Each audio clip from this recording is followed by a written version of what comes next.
안녕하세요. IVW 교사주명리의 저자 유상원입니다. 오늘 영상의 제목은 프로크루스테스 침대, 프로크루스테스의 침대, 그냥 프로크루스테스 침대라고도 해요. 근데 이거는 지난번 운명이라는 영상이 후반부 영상이에요. 영상이 너무 길어서 둘로 나눠지게 됐는데, 내가 영상을 제작하면서 이렇게 잘 나누지 않으려고 하는데 너무 길어서 나눠지게 됐어요. 왜냐하면 영상을 나누면은 이렇게 유튜브 올려놓게 되면 흩어져 버린대요. 그래서 찾기가 힘들다 이런 분들이 있어서 가급적 안 나누려고 하는데 이렇게 됐어요. 양해 부탁해요.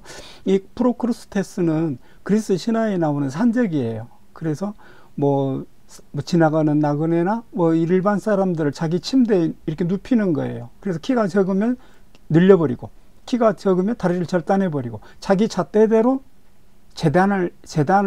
재단해버리는 거예요. 그러니까 이 세상에서 자기 주관 때문에 불편한 사람들도 많겠죠. 그랬을 때 이제 그런 사람들을 프로크루스테스 같은 사람이다, 우리가 이렇게 말을 하는 거예요. 그러면 이 프로크루스테스가 우리가 이 강의를 하기 전에 지난번 운명이라는 것에서 무슨 이야기를 했는가를 잠깐 연관시켜보고 넘어가기로 할게요. 이제 운명이라는 것은 무의의 세계라고 그랬어요. 영상을 한번 보면서 말씀드릴까요? 네, 잠깐만요.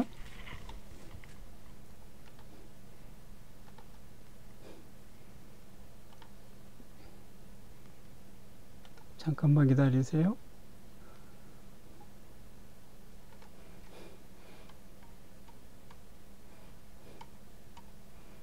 전번에 공부한 영상인데요. 잠깐만요. 이게 시간이 좀 걸려요. 잠깐만요.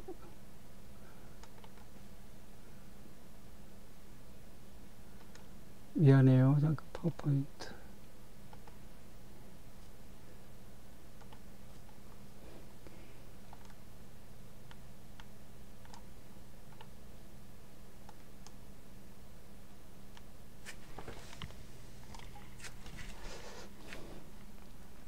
이게 우리가 지난번에 봤던 영상이에요. 그러니까 무의라는 것은 자연에서 나오는 자연 그 상태를 말하고, 유의라는 것은 여기가 우리의 마음, 뇌 이런 게 있는 거예요. 생각. 그러니까 우리가 운명이라고 말하는 것도 이 유의의 자리에 있는 거예요. 예를 들어서 운명이라고 하는 것은 사람의 생각 속에 있다 그 말입니다. 근데 우리가 그 생각을 바꿀 수 있는 게 뭐가 있다고 그러냐면은, 예를 들어서 우리가 그 운명이라고 생각하는 그 세계는 내 보상중추가 활성화되면은 그 자리에가 뭐 종교, 철학 뭐 이런 것들이 있다 그 말이에요. 운명도 그 자리에 있는 거예요. 근데 거기다가 예를 들어서 우리가 두려움을 느낄 때 이 사랑의 호르몬이 나오면은 옥시토신을 이야기하는 거겠죠. 아니면 옥시토신을 투약을 한달지. 그러면 우리가 두려움에서 벗어나는 거예요. 예를 들어서 전두엽에다가 이렇게 전기 자극을 주게 되면은 망상이 치료되는 거예요. 그래서 우리가 운명, 정해졌다고 하는 생각도 이제 불가의 말로 하면 일체유심조죠. 근데 이것 또한 다스릴 수 있는 거예요. 생각이 바뀌어버릴 수 있는 거예요. 그러니까 어느 종교를 아주 투철하고 열심히 이렇게 신앙을 하다가 어느 날 마음이 바꿔져 버린 거하고 같은 거예요. 그 이야기를 줄여서 하면 운명이란 그 이야기에서 우리가 해왔고, 그럼 오늘 프로크루스테스 침대는 무엇을 얘기를 하냐면은, 이렇게 설명을 한번 해볼게요. 예를 들어서 사주는, 우리가 보는 사주는 마이너스 학문이에요. 왜냐하면 예를 들어서 정형화가 돼 있거든요. 너 가난해. 너 그 재가 공망이야. 그래서 가난한 거야. 너 올해 왜 불행한 일이 생겼지? 너 삼재 때문에 그러는 거야. 이렇게 정형화하고 재단하는 거예요. 그 이따 갖다 맞춘다 그 말이에요. 그래서 프로크루스테스 침대를 맞추는 거하고 같다, 이렇게 지금 비유를 하고 있는 거예요. 또 볼까요? 예를 들어서 역마살은 범위가 넓죠. 그죠? 지살도 역마살에 해당이 되고, 인신사에도 우리가 역마에 해당이 돼요. 근데 안정을 못하고 흔들리고 그러면 너 역마 때문에 그러는 거야. 그러면서 역마의 모든 것이 다 맞춰져 버리는 거예요. 왜냐하면 우리가 세상을 살아가는데 역마살 방향만 가지고 사는 거 아니잖아요. 그 안에 많은 인생의 삶 이야기가 역마살에 딱 이렇게 정형화되어 버린 거예요. 마찬가지예요. 월살을 고초살이라고 그래요. 고초살이란 말은 풀이 자라지 않는다는 말인데, 예를 들어서 그래서 옛날 어른들은 파종할 때 고초살 있는 날을 피해서 파종을 했대요. 싹이 안 나니까. 근데 그거는 사람의 생각일 뿐이지 고초살이 풀이 안 난다는 것을 증명된 바가 없어요. 그러니까 예를 들어서 고초살하고 지지의 유금이 같은 그 성격이거든요. 유금, 긍긍목 해버리니까 싹이 안 나는 거예요. 그럼 생각해 보세요. 내가 실제로 옛날에 이 궁합을 보면서 그 유금 있는 여성을 봤어요. 근데 그분이 나한테 사주 보러 와서 우는 거예요. 어디서 사주를 보니까 유금이 있어서 이렇게 싹이 안 난다는 거예요. 그래서 당신은 결혼하면 여자 아이도 못 날 거고 살림도 늘어가지 않을 거고, 그런 말을 했다는 거예요. 그래서 참 그런 경우 보면은 내가 설명을 하기도 어렵지만 그래도 어떻게 설명을 해야죠. 그래서 이제 그분들이 그거 아니다. 그분이 그 정인격의 사주였어요. 그래서 내가 정인격을 설명해 준 적이 있는데, 어쨌든 이렇게 정형화돼 사람 갖다가 맞춰버리는 거예요. 너는 뭐 때문에 안 된다, 뭐 때문에 안 된다. 맨 부정의 이야기만 하는 거예요. 그러니까 마이너스 학문이 되는 거예요. 여러분, 마이너스 학문이 되면 사람이 떠나요. 왜? 우리 사람은 희망과 용기와 긍정으로 살아가는 거지, 너는 이래서 안 돼, 너는 저래서 안 돼, 그러기 시작하면은 사람이 떠나는 거예요. 기분 나쁘잖아요. 내 돈 주고 와서 상담받는데 그런 소리 듣고 싶겠어요? 또 다른 거 볼까요? 예를 들어서 관상을 보면은, 관상에서 눈썹, 왼쪽 눈썹 뭐 속에가 점이 있으면 아, 영특하다, 머리 좋다 그래요. 머리 좋은데 머리 그거 하나 가지고 뭐 사서상경을 줄줄 읽어요, 고시를 패스를 해요. 어쨌든 그렇잖아요. 그 다음에 우리가 또 관상에서 법령이 시작되는 이 점이 여기죠. 여기가 만약에 점이 있으면 눈물 받아먹는 점이라고 그래서 그 사람은 신상이 해롭다는 거예요. 딱 그렇게 딱 묶어버려. 너는 신상이 해로운 사람. 네, 풍수도 마찬가지예요. 풍수도 네가 잘못된 것은 나라님이 정치를 잘못하고 세상을 잘못해서 해서 그런 게 아니라 네가 조상 조상 상소를 잘못 써서 그렇다는 거예요. 이것을 이런 또 이제 이것도 가난하게 사는 거하고 얘기가 되는데, 뭐 제공망이 아니더라도 비겁이 세요. 그러면 비겁이 재파를 하지요. 재를 파괴한다 그 말이에요. 뭐죠? 군겁쟁제, 비겁쟁제가 여기서 나오는 말인데, 그로 인해서, 그러니까 겁이 강하다 그러면은 12신살에서 겁재천, 겁살, 재살, 천살하고 성격이 같아요. 너는 그래서 가난하다. 가난한 이유를 그렇게 찾는 거예요. 이제 그거는 사실 이 상담하는 사람이 마음속에만 있어야지 그 관념이 밖으로 나오게 되면 안 돼. 왜냐하면 증명된 바가 없고, 상대가 들어서 기분 나쁜 말을 왜 합니까? 안 해야죠. 왜? 손님이잖아요. 돈 가지고 온 손님이잖아요. 어쨌든 그분 여러분들 참고하시고, 이렇게 사주 이론에 사람을 맞춰버리면 프로크루스테스 침대가 된다 그 말이에요. 예를 들어서 또 이것도 제가 상담에서 경험한 건데, 보세요. 풍수에서 이 사람이 뭐 무속의 영향을 받았던지 어쨌든지 사람이 중풍이 왔어요. 뇌출혈, 또 뇌경색 이런 것들을 이제 우리가 중풍이라고 보통 이야기하잖아요. 그런데 사람은 한번 태어나면 한번 죽어야 돼요. 일생일사하는 거예요. 그죠? 그럼 갈 때 어떻게 가요? 생로병사, 병사로 그렇게 해서 가는 거예요. 근데 이 사람이 50, 60 넘어서 아마 50, 거의 60 다 돼서 그런 일이 생겼다고 하는데 중풍이 왔어요. 그러니까 그거 조상 산소를 잘못 써서 그랬다고 그 산소를 옮기고 그렇게 뭐 소동이 일어났다 그래요. 내가 그때 그 당사자분한테는 내가 상담받으러 오는 분이기 때문에 참 염려가 많겠습니다. 아이고 그 힘든 시간을 어떻게 보내셨습니까?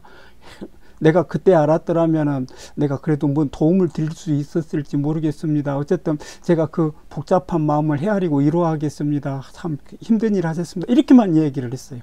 앞에서 말 못하죠. 여러분, 그러면은 조상 몇을 잘 썼으면은 우리가 사나요? 나이 들어서 뇌경색, 뇌출혈로 오는 것은 혈압이 올라와서 오는 것이고, 그 심혈관 질환에 속하잖아요. 그거는 노화 질병의 과정에 있는 거지. 어차피 사람은 질병으로 죽든지, 사고로 죽든지, 어떻게든지 죽어가잖아요. 만약에 그러면은, 나 90에 갈 때니까 80에 오면은 저승사자한테, 심장이 있다 오라 해라. 그러실 거예요? 그거 아니죠. 그래서, 프로크루스테스 침대에다가 우리가 사주를 감명하면서 정형하고 있지 않는가, 그 이야기를 지금 하고 싶은 거예요. 그 다음에 잠깐만요. 여기를 보면, 그래서 그러면 프로크루스테스 침대에다가 안 맞추려면 어떻게 해야 되는 거예요? 여러분, 제가 이 앞전 영상에서 설명한 게 있어요. 참 얘기를 보드에다가 설명을 그리면서 할게요.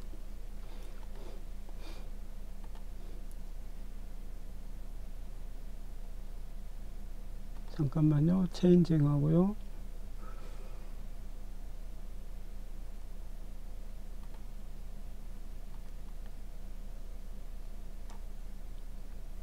잠깐만요.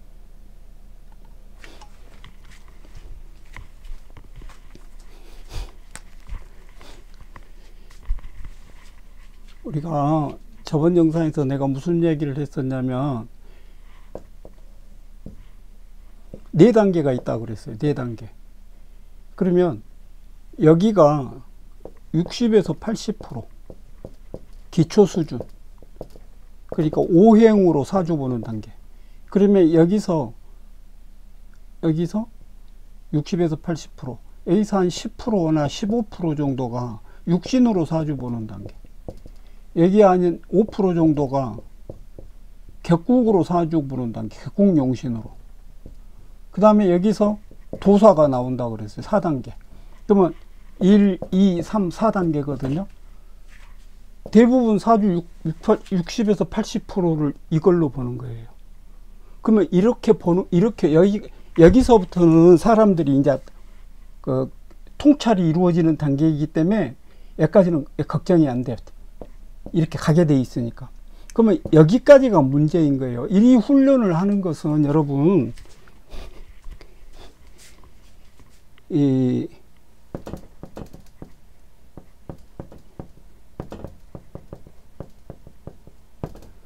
그럼 여기 뭡니까? 촉감, 육감, 영감하고 같은데 직관이라고, 직관. 칙은 촉감은 안입이설신, 이 촉이 의가 되잖아요. 육감. 여기가 이제 우리가 컴퓨터로 말하면 데이터베이스 과정이잖아요. 잠깐만요. 그래서 여기 5행 훈련을 하는 것은 결국 육관과 직관으로 가기 위한 훈련이다 그 말이에요. 그러면 여기는 관념의 단계거든요. 여기는 현실의 현상의 단계가. 그럼 관념이 세상 밖으로 나와서 현상으로 가면은 무토일주니까 너는 부동산해라 이런 말 나온다 그 말이에요. 그래서 얘가 프로크루스테스 침대가 이 과정에서 나오는 거예요.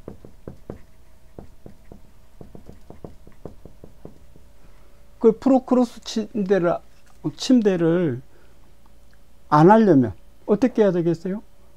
여기서 데이터베이스,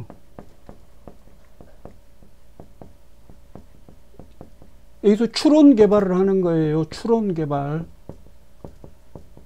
오행을 가지고 상생상극, 내에서 물상을 만들어내고 해석을 해내고, 그런 훈련을 이 관념 속에서만 하다가 현실을 안에서는 현상을 보고 이 개발됐던 추론으로 직관의 단계로 가는 거예요. 이것 가지고 사주를 푸니까 여러분들 기초 오행 갖고 사주 푸니까 몇 프로나 맞아요? 나는 20%라고 표현을 하는데 어떤 분들은 5%도 안 된다 하더라고요. 실제로 해보세요. 안 맞을 거예요. 그러면은 추론을 개발해서 직관으로 가기 위해서 이 훈련을 한다 그 말이에요. 그러니까 여기에 머물면 프로크루스테스 침대가 돼버리는 거예요. 여기를 벗어나서 이리 가면, 그러니까 다른 말로 하게 되면 여러분들이 빨리 이 단계를 뛰어넘고 이 단계를 뛰어넘고 이 단계를 뛰어가야 되는 거예요. 근데 이 세상이 이 사람들이 이리 가잖아요. 그러면은 또 새로운 사람이 이리 유입이 돼요. 그래서 이것 가지고 또 놀게 돼요. 사실인 것처럼 놀게 되는 거예요. 이게 뭡니까? 이 자체, 그 자체가 현상이라고 생각을 하는 거예요. 또 여기서 이렇게 건너가잖아요. 그럼 이 자리에 또 일이 유입이 되는 거예요. 그래서 이게 제너럴라이제이션, 일반화되는 거예요. 세월이 가도. 사람은 인걸은 온데간데 없고 인걸은 통찰이 일어나면 이거 뛰어넘는다 그 말이죠. 사람 공부하면 다 뛰어넘잖아요. 그러면 새로운 사람이 이렇게 유입이 돼서 이 자리를 채우고 이 자리 채우고 이 자리, 그래서 몇천 년 동안 사주가 이렇게 흘러가는 거예요. 어쨌든 프로크로스테스 침대를 뛰어넘으려고 하면 여러분들이 촉감, 육감 이런 것들을 활용을 해서 직관으로 빨리 넘어가야 돼요. 직관은 영감하고 현상은 다르지만 영감하고 비슷한 자리에 있거든요. 그래서 이제 내가 이런 말을 하게 되면 사람들이 적이 많이 생겨요. 근데 그냥 나한테 그렇게 하실 분들은 하시지만 여러분들이 생각해 보시고, 사주가 오행은 관념이라는 사실을 한번 더듬어 보시기 바라겠어요. 이 부분은 여기까지만 이야기할게요. 그러면은 이제 프로크로스테스 침대에 대해서 말씀드린 거고, 잠깐 여기 체인징 하고요.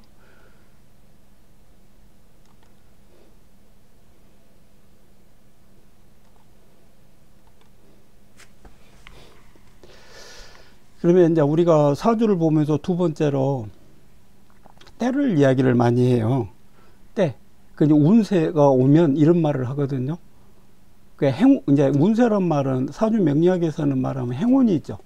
행운에는 대운도 있고 세운은 태세라기도 하죠. 그 다음에 계기가 있어요. 오룬, 이룬, 시운 이렇게 이제 행운이 있어요. 그러니까 온국을 갖다가 온국의 사주가 행운을 만나서 변한다 그런 말이 되겠죠. 근데 이 사주 명리학은 기의 학문이거든요. 이 기를 설명을 할 때 내가 이 앞전 영상에서 고봉 기대승 선생과 태계 이황 선생의 사단 칠정 논쟁을 들어서 여러분들 내가 설명한 적이 있어요. 그러면 내가 이 앞전 영상에서 이런 말을 한 적이 있어요. 그 사철가를 갖다가 설명을 하면서 이산저산 꽃이 피니 봄이 오구나. 그럼 이걸 봐요. 봄이 온다고 그래서 이산저산 아무데나 꽃이 피나요? 피어요? 꽃씨가 떨어져야 꽃이 피는 거예요. 여러분, 민들레 올씨가 바람에 날려서 어느 자리에 떨어진 자리에서 꽃이 피지, 봄이 온다고 해서 이산저산 꽃이 피는 거 아니에요. 그러니까 사건이 만들어져야 된다. 여기서 사자는 일사자죠. 여기 한자 공부하는 시간 아니니까 제가 한자는 안 쓰고 항상 이렇게 넘어가는데, 여러분들 필요하신 분들은 인터넷 보고 한자 공부하세요. 왜냐하면 사주 명리 강의하기도 이렇게 시간이 쫓겨서 제대로 못하는데, 일반 사람들은 알아요. 내가 한자부터 적어놓고 자의부터 해석하고 그러는데, 그거는 여러분들 누구나 할 수 있잖아요. 내가 안 해도 여러분들이 스스로 할 수 있어서 제가 생략하는 거니까 이해해 주시기 바래요. 그러면 우리는 예를 들어서 이 이야기는 그러면 결론부에서 하기로 하고, 그러면 역사 속에서 우리들의 사건은 어떻게 흘러가는지를 잠깐 한번 생각해 보기로 할게요. 좀 체인징 하고요.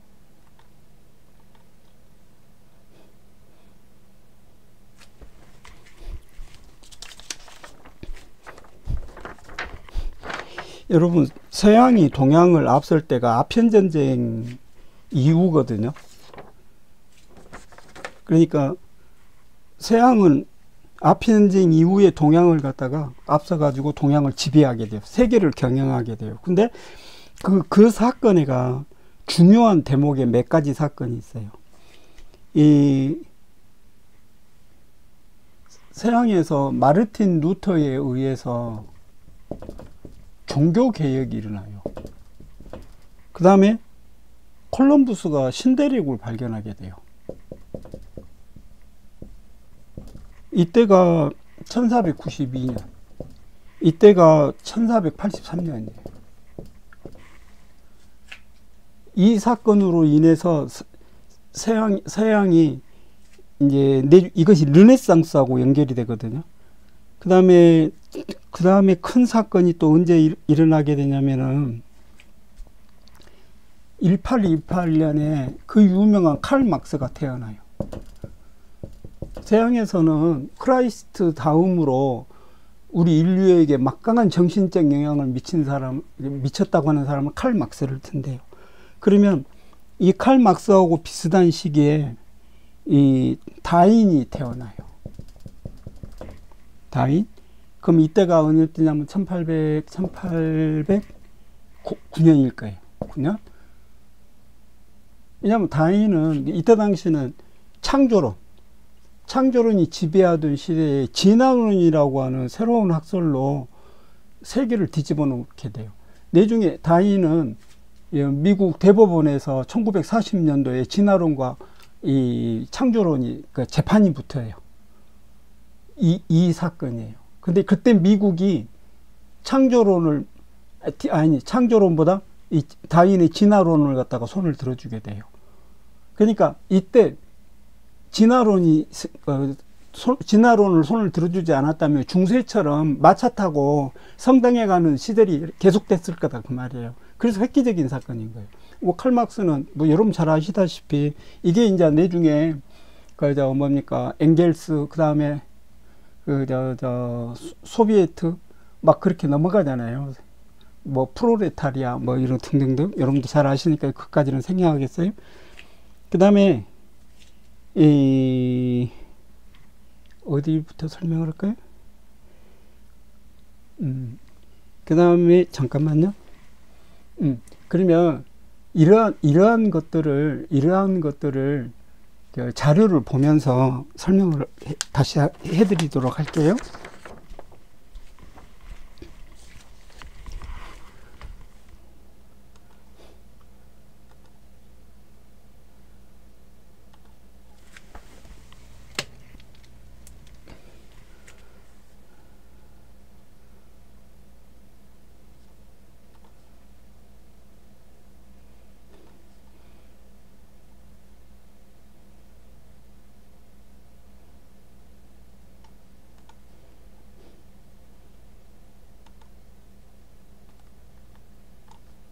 잠깐만요. 체인징하고요. 예.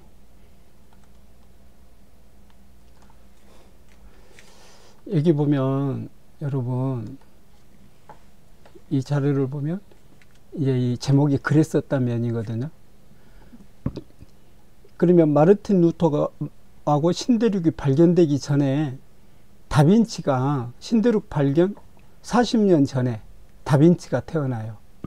이 다빈치는 그 르네상스의 그 대표적인 인물이잖아요.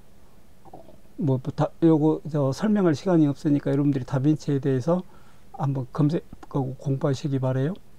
그러면 다빈치 이전에 100년은 안 되지만 그 전에 마르코폴로가 사망을 해요. 그러면 이 마르코폴로는 누구냐면 그 동방견문록을 쓴 그 사람인데 이 온나라 세조 그러니까 쿠빌라이 때 온나라에 와서 17년을 살다가 그 베네치아로 돌아간 사람이에요. 그리고 가서 그 동방견문록을 썼어요. 그러니까 이 사람 그 전에도 쿠빌라이가 안 보내줬대요.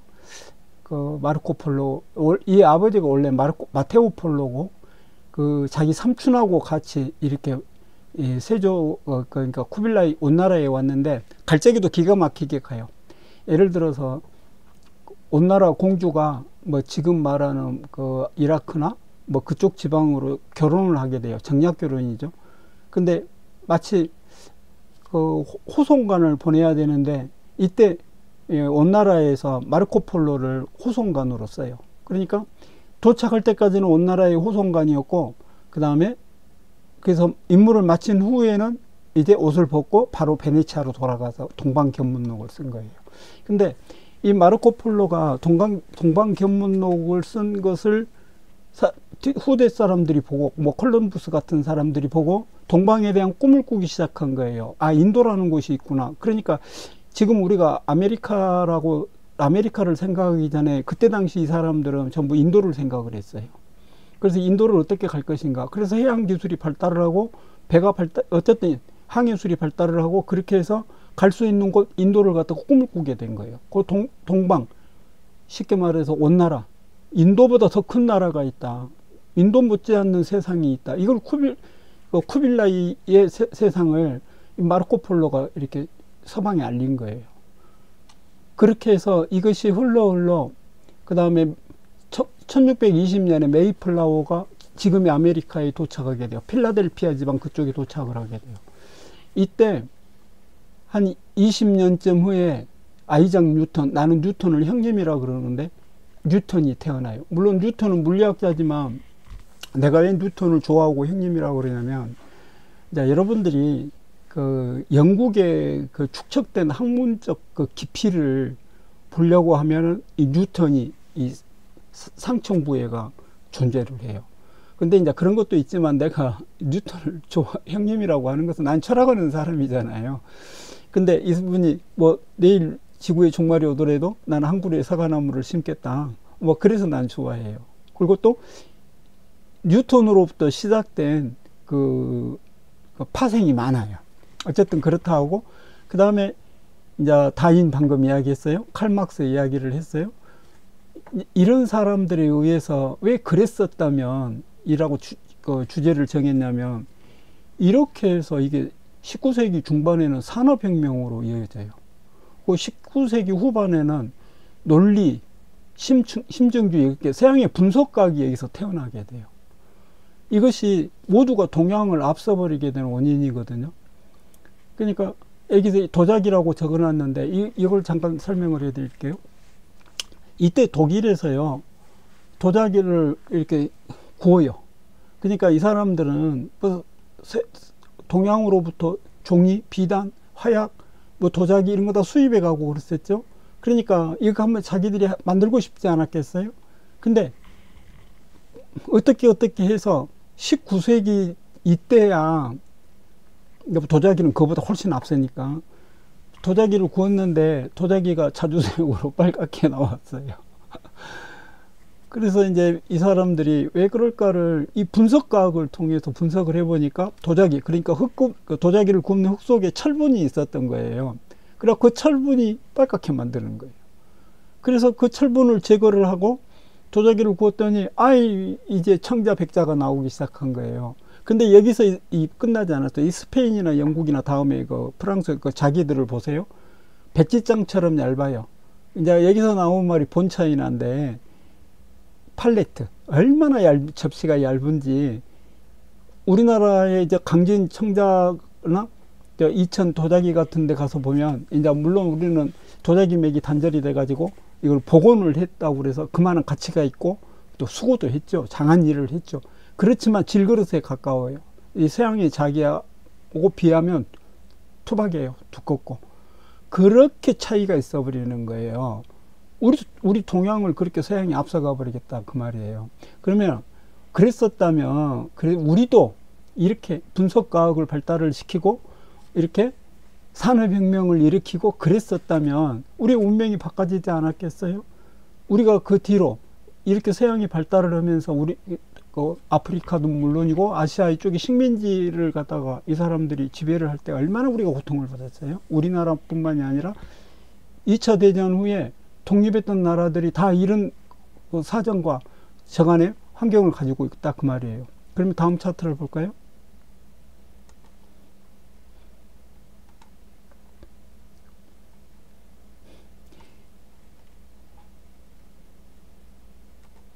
보이나요? 우리도 그랬다면, 우리도. 그러면 여기를 보면은, 여기는 방금 마르틴 루터하고 콜럼버스 이야기는 앞 차트에 선 것이고, 그럼 여기서는 메이플라워와 아이작 뉴턴의 시기, 그러니까 1600년대의 이야기를 좀 해볼게요. 이때 이 1620년이고 1643년인데 우리아 때는 이때 비슷할 때 무슨 일이 생기냐면 이 소현세자가 이때 1645년에 죽게 돼요. 그러니까 아이작 뉴턴이 태어나고 2년 후에 소현세자가 죽어요. 그 이제 소현세자가 어떤 사람인지는 여러분들 잘 아시지만 간단히 설명하면 인조가 그 삼전도에서 그 항복을 해요. 그리고 청나라로 소현세자와 복림대군이 그 벌모로 잡혀가게 돼요. 그래서 8년만 거의 9년 만에 이 우리나라로 이제 돌아오는데 이 소현세자가 올 때 마테오레치가 북경 도착했던 해서 가지고 갔던 이제 그때는 천주실이라고 그러는데 천주실이만 가져간 게 아니라 화학, 물리학, 천문학, 그 다음에 의학, 뭐 모든 서양의 그 발달된 학문들을 다 가지고 북경으로 갔던 것을 소현세자가 거의 가지고 우리나라에 왔어요. 이때 우리가 이 공부를 했더라면, 서양을 배웠더라면, 우리도 그랬다면 우리가 운명이 바뀌지 않았느냐. 이때 소현세자가 가져온 책으로 민들레 홀씨에서 꽃이 피었더라면은 이때 꽃 가지고 왔는데 홀씨가 땅에 떨어지지 않고 사라져 버렸다 그 말이에요. 그리고 1776년에 정조가 즉위를 해요. 정조가. 우리가 영조 정조를 우리나라에서는 뭐 서양의 르네상스처럼 뭐 부흥기로 이렇게 생각하는 사람들이 있어요. 맞는지 안 맞는지는 모르지만 시대가 한참 늦어요. 그래서 우리도 그랬었다면 이때 소현세자 때 우리가 이 꽃을 민들레 홀씨가 떨어져서 꽃을 피웠다면 우리도 그랬다면 우리 운명이 어떻게 됐을까요? 참고로 이제 콜럼버스가 신대륙을 도착하고 100년 후에 우리가 임진왜란이 일어나요. 임진왜란. 그래서 여기서 가장 키워드는 뭐냐면 소현세자예요. 소현세자. 이때 우리가 기회가 있었어요. 기회가. 그럼 다음 차트를 볼까요?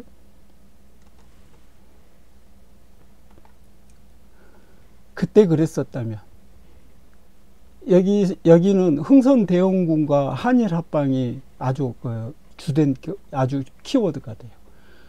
우리 흥선대원군 합하께서 그때 그랬었다면 볼까요? 이때는 이제 1864년이니까 이제 칼 막스가 이제 거의 생을 마감할 때쯤 돼요. 근데 여기 일본에 대정봉환이 1867년에 일어나고 1868년에 명취유신이 일어나요. 그러니까 이 명취유신보다도 흥선대원군 집정이 4년 빠르네요. 이때 민들레 홀씨가 날려서 꽃을 피웠다면 우리가 한일합방까지 갔겠냐 그 말이에요. 이제 갔을지 안 갔을지는 모르지만 이 흥선대원군이 집정을 하고 30년 후에 청일전쟁에서 일본이 승리를 하게 돼요.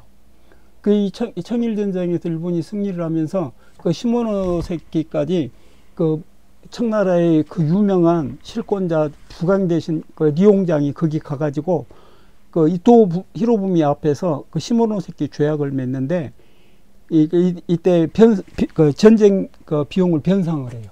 그러니까 뭐 2만 량이 넘는데 그 청나라 조정에 2년 반 재정이라고 그래요. 그것을 7, 8번에 나누어서 변상을 하게 돼요. 그 힘으로 내중에 러일 전쟁에서 승리하고 이제 한일합방을 이루는데 여기서 중요한 것은 이 명취유신과 일본의 대정봉환이에요. 대정봉환이 뭐냐면 일본은 251개 번으로 되어 있었는데 우리나라 같으면 군이라고 생각을 하면 돼요. 그래서 이 번주들이 이제 다스렸어요. 근데 이 번주들은 그 전부터 그 전에 있었던 천황으로부터 서양의 영주 개념이에요. 그 땅을 갖다가 아사받고 불화받고 그걸 다스렸는데 봉한 이제 천황이 직접 다스리겠다. 너 그 땅 내놔라. 그러니까 이 번주들이 하루아침에 일개 시민으로 돌아가면서 내전을 겪지 않고 그 중앙 그 집권국 그러니까 천황 밑으로 모든 관리가 돌아가는 게 된 거예요. 여러분 이 근대화 과정에서 내전을 겪지 않는 나라가 일본이에요. 미국도 독립전쟁 남군 북군 싸웠고 러시아도 백군과 적군이 싸웠고 뭐 이제 꼭 내전은 아닙니다만은 뭐 프랑스, 영국 이쪽에는 뭐 100년 전쟁도 있었고 30년 장미 전쟁도 있었고 그랬잖아요. 뭐 그 전에는 뭐 십자군 전쟁도 있었고. 근데 이 어마어마한 251개 번을 통일을 하면서 여기는 뭡니까? 내전이 안 일어났다 그 말이에요. 그러니까 이때 1908 우리가 그때 이제 우리 조선에 흥선되어 온 거는 이때는 이제 이때 1861년에 양무운동이 일어나거든요. 중국에서는 물론 실패했지만. 그러면 61년이면 3년 후에 양무운동이 시작되고 3년 후에 흥선대원군 합학해서 정권을 잡았단 말이에요. 근데 이제 양무운동은 이것이 이제 동치제, 그 중홍기하고 해당이 되는데, 이제 왜 일본의 하원 양제는 성공을 하고 조선의 동도서기는 실패를 하고 또 청나라의 그 중체서용은 실패를 했겠는가. 다 같은 말인데, 중체서용이란 말은 체는 그러니까 바탕은 중국, 그 다음에 활용은 제기를 하자는 얘기예요. 활용은 중국과. 그러니까 정신은 그대로 두고 우리가 현상만 그러니까 기술만 받아들이자는 얘기예요. 우리나라는 동도서기, 도는 동쪽, 기술은 서쪽, 그게 동도서기거든요. 하원 양제는 하혼, 그러니까 혼은 일본이고 양제, 제주는 서양을 갖는다. 근데 왜 이 세 나라가 이걸 같은 말이잖아요. 근데 왜 일본은 성공하고 청나라하고 조선은 실패했을까요? 그럼 청나라부터 보게요. 청나라는 이 양무운동이 일어났을 때 그 관세, 그거를 받아들이는, 그러니까 총리 사무 아문이라는 것을 만들어서 통상을 하면서 그 관세로 해서 그 동치제 때, 이때 동치제니까 그 실권자는 서태후죠. 이때 그 어마어마한 돈을 벌어요. 관세로. 그런데 그 돈을 갖다가 이제 일설에는 그 이하원, 그러니까 북경에 가면 자금성이 있고, 자금성은 명청 뭐 대대로 내려오는 수도 개념이고, 이하원은 청나라의 조정의 어떤 그 부의 상징이고 권력의 상징이죠. 여기다 돈을 다 썼다는 거예요. 그런데 청일전쟁 때 뭐 실탄이 없고 군인들을 훈련시킬 돈이 없어서 청나라가 질 수 없는 전쟁을 일본한테 졌다, 뭐 이렇게 이제 평가하는 부분도 있고 그래요. 근데 어쨌든 양무운동은 그렇게 해서 특권층을 위한, 그러니까 이걸 재투자를 못한 거예요. 그래서 실패를 한 거고, 우리 흥선대원군의 동도서기는 이때는 건들 사람이 없어요. 아이, 우리 명치유신이 우리보다 4년이 늦는데, 그러니까 자강론을 앞서요. 그 자강이란 말이 주역에서 나오는데, 이때 양무운동에서도 자강론이 나와요. 우리 스스로 강해지자. 그러니까 자강론으로 간 거예요. 자강론으로. 근데 이제 일본은 자강론으로 간 것이 아니라 자강론의 실천 방법에 있어서 그 유명한 이와쿠라 사절단이 여기서 나오게 돼요. 그러면 이와쿠라 사절단은 이 국내에 있는 최소 행정 인력만 놔두고 모두를 미국으로 보내고 또 구라파까지 보내는 거예요. 그래서 거기서 신문물을 보고 공부하고 배우는데, 이제 요 이와쿠라 사절단에서 여러 가지 사건이 있지만 대표적인 거 하나만 얘기하자면은, 이 독일에 가서 비스마르크 재상을, 철의 재상 비스마르크를 만나게 돼요. 근데 이제 비스마르크가, 그때는 독일이 지금처럼 강국이 아니었다 그래요. 어떤 사람은 뭐 그때 당시 유럽의 뭐 삼류국가 정도로 이렇게 표현하는 사람들도 있고 그래요. 근데 이 비스마르크가 어떻게 해서 독일을 부국으로 만들었냐면은, 첫째, 전쟁하지 않고 통상을 한 거예요. 통상.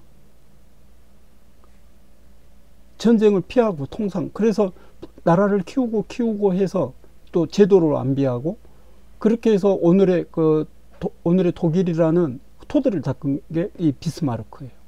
그래서 이와쿠라 사절단에게 비스마르크를 아레나로 갔을 때 이걸 이야기하는 거예요. 이거를. 그래서 일본이 처음에 우리 청일전쟁 전까지 전쟁하지 않아요.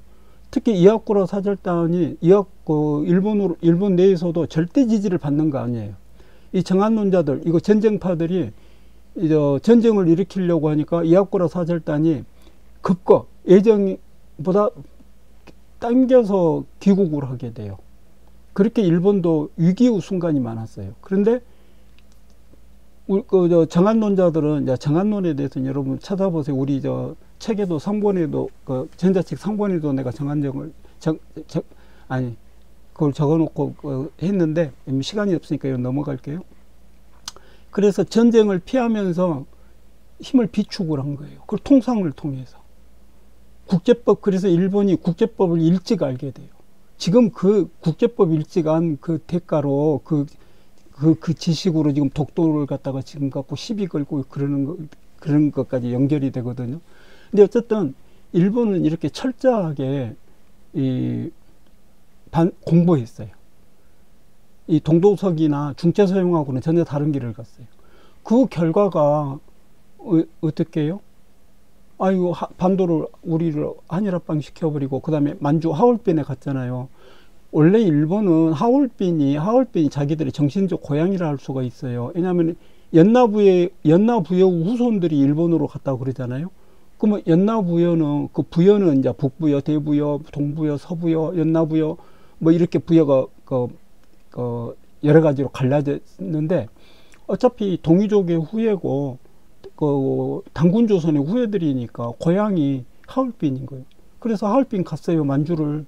그것도 만주도 이제 여기서 요 부분을 이야기할까요? 간단히 할게요.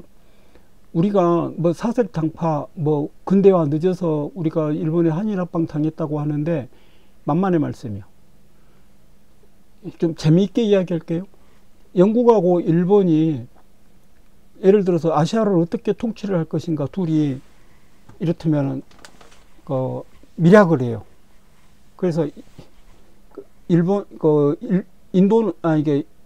인도는 영국이 먹는다는 표현을 써서 미안한데 재밌게 하려다 보니까 좀 이해해 주세요. 그리고 중국은 일본이 먹겠다는 거예요.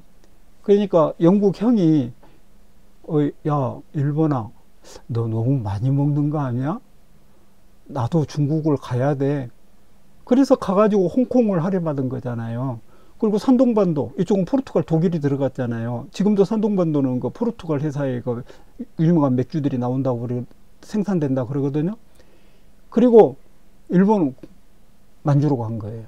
그러니까 우리가 잘했든 못했든 우리의 의지하고 상관없이 영국과 일본이 자기들 갈 곳, 통치할 곳을 정해놓은 거예요. 그러면 형은 인도 드세요? 우리는 만주로 갈게요? 이렇게 된 거예요. 이렇게.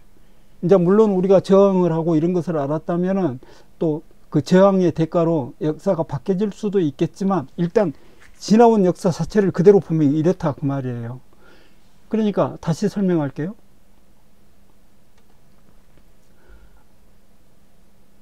우리가 그때 그랬었다면 대원군 어른께서 우리가 근대 국가를 명치유신처럼 만들었다면 우리가 빠르잖아요. 여러분 이 말 한번 해볼까요? 우리가 한일 합방에서는 벗어났어요. 근데 아직도 일본하고 우리하고 격차가 3배예요. 그러면 볼까요?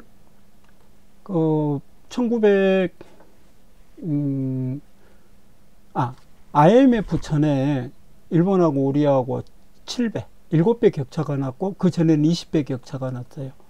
근데 지금은 3배 격차가 나거든요. 아직도. 그러면 우리가 일본의 전자기술이 처음에는 20년 떨어졌다가 이 전자의 발전상을 보면 진공관에서 트랜지스타에서 IC로, IC에서 그 다음에 반도체로 갔어요. 우리가 반도체는 따라잡았는데 아직도 그 전 단계의 20년에서 7년까지는 일본을 따라잡았는데 아직도 그걸 못 따라잡고 있어요. 이 대원군 합파가 그때 그랬었다면 이런 격차가 지금도 이 격차가 지금 어떻게 나타나냐면 만약에 삼성에서 10,000원짜리 휴대폰을 판다고 그래봐요. 그러면 66,000원이 일본으로 온천 기술로 가는 거예요.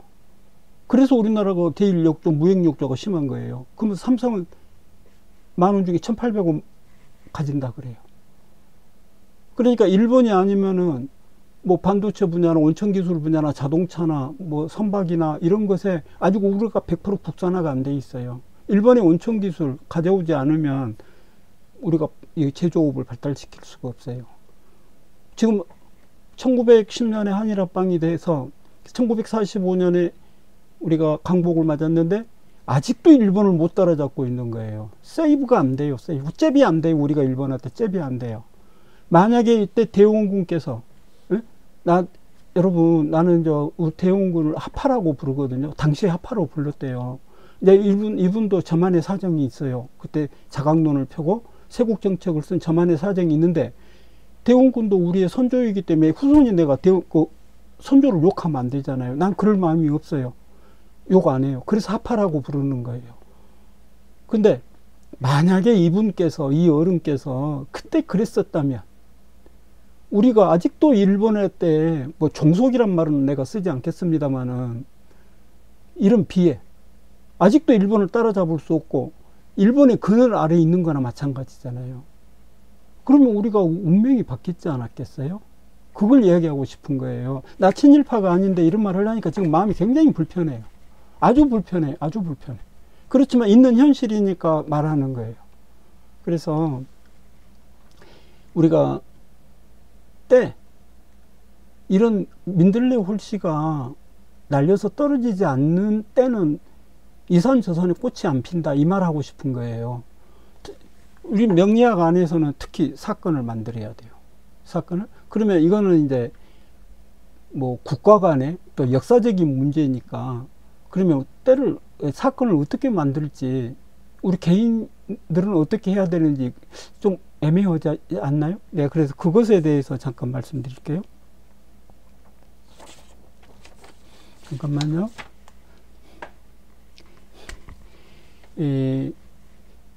우리 개인에 있어서 사건을 어떻게 만들어야 되냐면 사람을 만나는 것부터 시작이 돼요.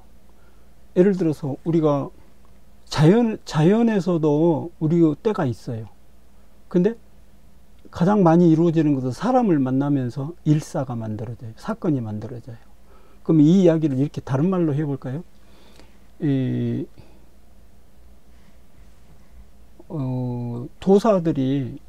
도사가 되면은 표주 과정을 떠나요. 그러니까 뭔 이야기냐면 우리나라도 지금 도사들이 많거든요. 도사가 굴고 뭐 매일 나오다시피 왜 터득하면은 도통하면 도사가 되니까 물론 이제 도사도 레벨이 있어요. 1도를 도통한 사람, 1000도, 2000도계를 넘어간 사람, 이러고 뭐 불가에서 뭐 3000대계, 뭐 3000공 이런 개념처럼 도도 그렇게 개념이 달라요. 그렇지만 어쨌든 도사가 되면 표주를 떠나요. 왜 그러냐면 도사가 됐는데 아무것도 모른다는 거예요. 그러니까 우리 일반 사람들은 도통하기 위해서 도사가 되잖아요. 그러면 내가 너 어젯밤 한 일을 다 알고 있다. 파노라마처럼 다 알고 있다. 도사가 되면 이렇게 아는 줄로 아는데 천만의 말씀 만만의 공덕이다 그 말이에요. 뭐를 공부를 하냐면은 도사 표주 과정에서 나오니까 그 얘기 그때 같이 할게요.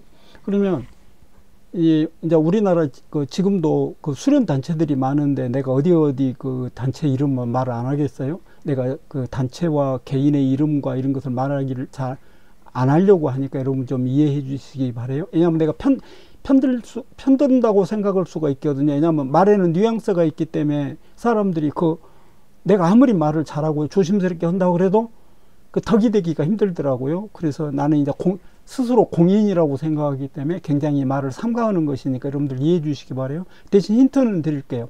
여러분 노무현 대통령이 그 수련하는 수련 단체가 있어요. 그게 그런 거라고 선수련 단체. 이제 우리가 도학, 선학, 뭐 선수련 이런 말들을 쓰는데 이제 선수련이란 말을 현대에서는 많이 쓰죠. 노무현 대통령이 뭐 했는가 그거 보고 참고하시기 바래요. 그러면 이 표주를 떠날 때 도사들이 나침반하고 침통 하나 들고 떠나요. 그리고 전국을 3년간 돌아요. 무전여행 하는 거예요. 무의도식. 그러니까 현지에서 먹고 자고를 해결을 해야 돼요. 그러니까 침이 필요했겠죠. 그러면 자, 내가 지금 도통을 해서 오늘 점심 먹고 침하고 나침반 들고 길을 떠나요. 그러면 당장 저녁에 먹고 자야 되잖아요. 근데 그거 어떻게 해요? 지금 상추씨를 뿌리면은 저녁에 커서 내가 식사할 수 있나요? 못하죠. 이걸 자연에서 얻는 것은 이렇게 그 시간이 필요하고 한계가 있다 그 말이에요. 그럼 어때? 사람을 만나야 되잖아요. 그럼 호주머니에서 침통을 만지작 할 거 아니에요. 누구를 만나서 아픈 사람 만나면 더 좋겠죠. 왜? 침 놔주면은 그 사람이 고마워서 식사 대접도 할 것이고 숙식 대접하지 않겠어요? 그래서 아픈 사람이든 안 아픈 사람이든 도사가 다음 식사와 그 잠자리를 해결을 하려고 하면 그 재워줄 사람을 만나야 되는 거예요. 그래서 이 침은 그 수단이 되는 거예요. 사람을 만나는 수단이 되는 거예요.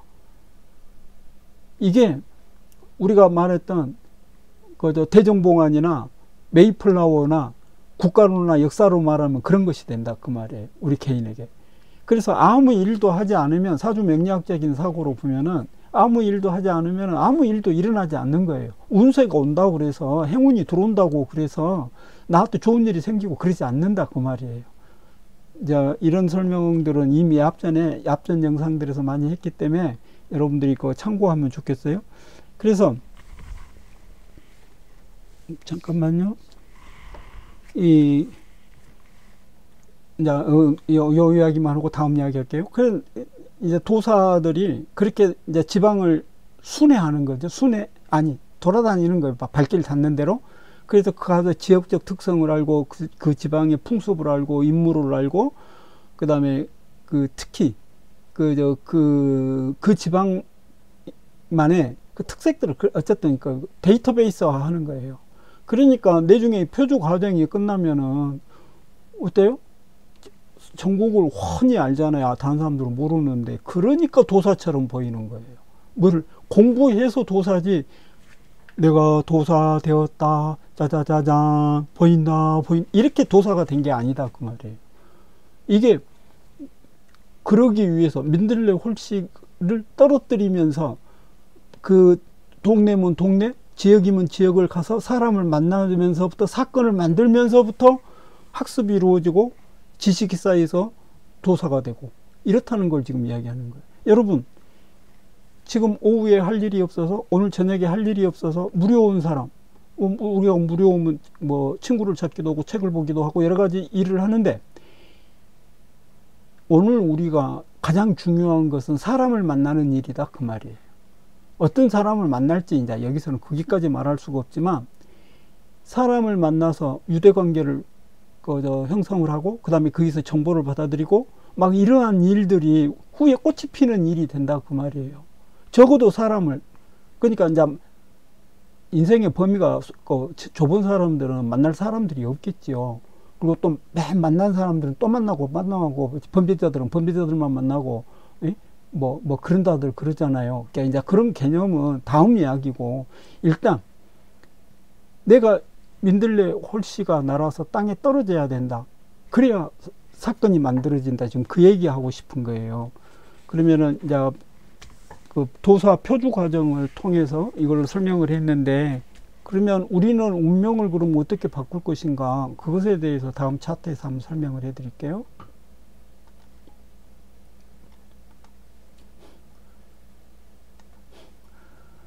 이걸 좀 이제 이쪽 얘기가 좋겠네요.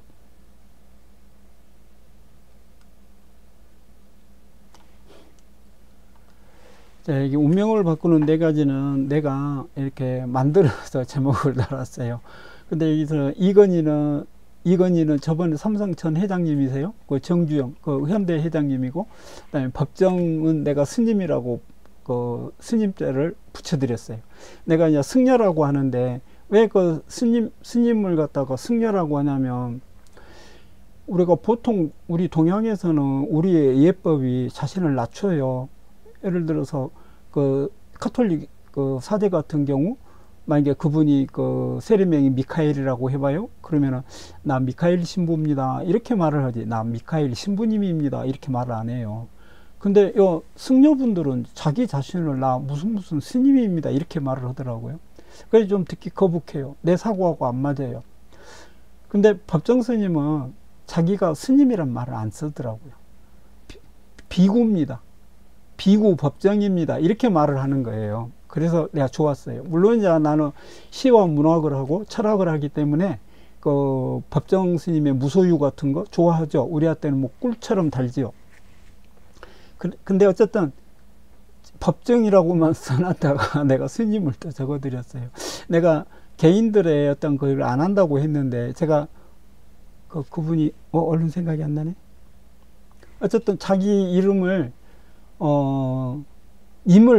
임을 빼고, 원명 스님 같은 경우는 여자거든요. 그분은 항상 이야기할 때 나 원명 스님입니다 안 하더라고요.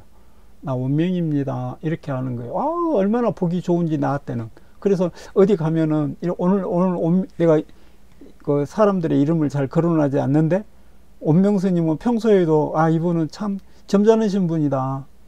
뭐 도산 선생의 된 사람 난 사람 든 사람 중에 어디에 속할지는 모르지만 내가 생각할 적에는 법정처럼 좀 그런 분이다, 점잖은 분이다, 그렇게 생각이 돼서 이렇게 가끔 원명 스님 이야기를 해요. 뭐 자주 하는 건 아니지만 어쨌든 그 법정 스님이고, 여기 이어령 선생님은 이분은 그 88 올림픽 때 문화체육부 장관 했던 분이고, 뭐 이하여대나 이쪽에서 뭐 교수 생활도 오래 했고, 그 다음에 이분이 저기 조선일보나 이쪽에 뭐 노래하는 뭐 이런 거, 그러니까 고대사, 일본에 있는 우리 그 고대사의 흔적들을 많이 글로도 쓰고, 그 다음에 뭐 박사기도 하고 뭐 등등등 그랬는데 뭐 자기 스스로 이어령 선생님이라고 했던 것 같아요. 왜냐하면 기자들 모아놓고 이어령 선생이라고 글 써주세요 하면은 이어령 선생으로 나가거든요.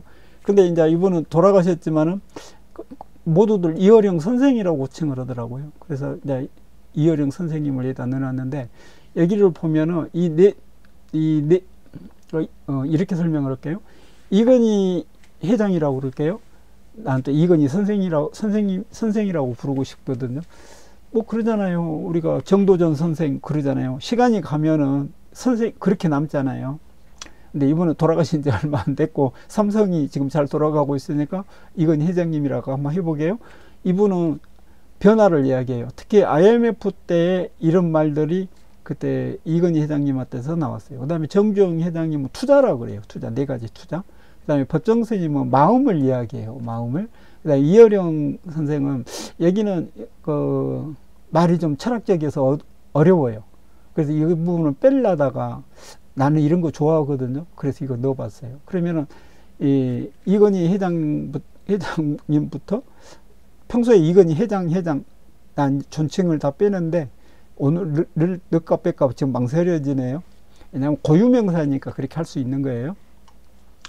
1. 마누라 빼고 다 바꾸라. 2. 한 번 더 생각하면 다른 길이 보인다. 3. 위기는 기회보다 먼저 온다. 4. 세상의 가장 큰 바보는 배운 대로만 하는 것이다. 그러니까 이분은 변화를 대체하는 방법인데 이렇게 하면 운명이 바뀌겠더라고요. 이제 마누라 빼고 다 바꿔라 이 말은 명리학에서는 격이 바뀔 때 이런 일이 일어나고 한 번 더 생각하면 다른 길이 보인다.